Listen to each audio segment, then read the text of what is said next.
والذين تبوأوا الدار والإيمان من قبلهم يحبون من هاجر إليهم ولا يجدون في صدورهم حاجة مما أوتوا ويؤثرون على أنفسهم ولو كان بهم خصاصة. Nah, yang ketiga baru kemudian step ekonomi yang dilakukan oleh Rasulullah, yang dipilih oleh Rasulullah untuk menyelesaikan problem ekonomi yang dihadapi oleh kaum muhajirin di Mekah itu.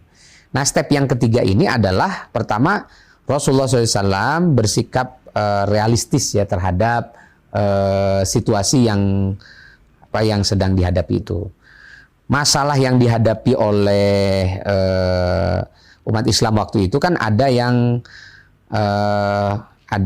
sifatnya jangka pendek ya, ini objektifnya. Yang kedua ada yang sifat jangka panjang. Dalam jangka pendek, orang-orang muhajirin ini nggak punya apa-apa. Datang ke Madinah itu mereka butuh makan, mereka butuh tempat tinggal, tapi mereka nggak bisa mereka nggak punya perbekalan karena semua harta mereka ditinggal di Mekah gitu. Jadi datang ke Madinah jangankan untuk beli rumah, untuk membeli makanan, nggak punya mereka. Nah, yang jangka pendek ini maka Rasulullah SAW membuat program program kafalah ya. Program kafalah ini artinya Rasul nanti mempersaudarakan dalam arti yang khusus antara sahabat A dari Mekah dengan sahabat B dari Madinah. Itu. Jadi dipersaudarakan. Ada 45 orang dari muhajirin yang oleh Rasulullah karena kelihatan nih sangat membutuhkan gitu ya, dan agak sulit untuk ditangani dalam jangka waktu yang singkat itu kebutuhan ekonomi mereka.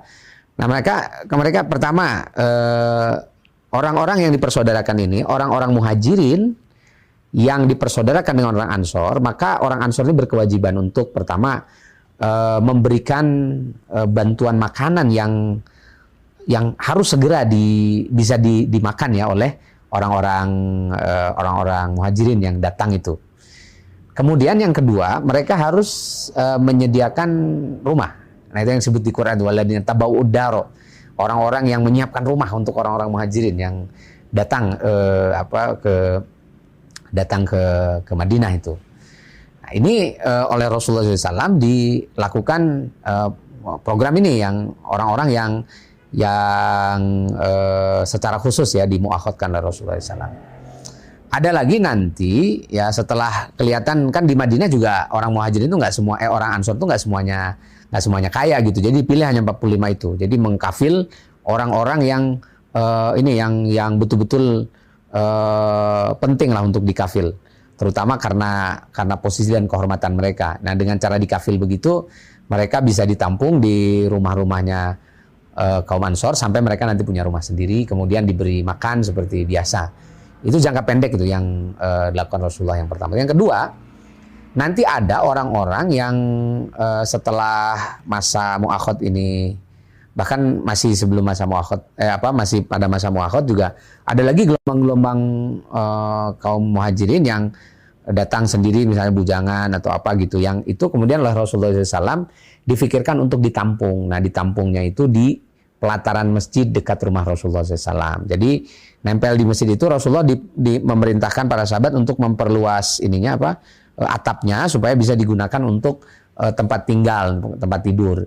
Nah, disitulah nanti sahabat-sahabat yang datang dari Mekah yang bergelombang-gelombang datangnya nggak bareng, itu mereka ditampung sementara di sana.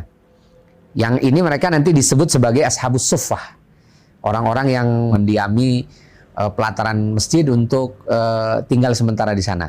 Mungkin kalau sekarang adalah rumah-rumah penampungan ya, hunian sementara, tenda-tenda darurat dan sebagainya. Dan itu dilakukan oleh Rasulullah karena nanti mereka ini ashabus suffah ini orang-orang yang memang perlu disantuni, dan Rasulullah nanti memerintahkan kepada orang-orang Madinah itu kalau ada punya makanan segala macam supaya dikirimkan ke situ, ke suffah yang dibuat oleh Rasulullah SAW.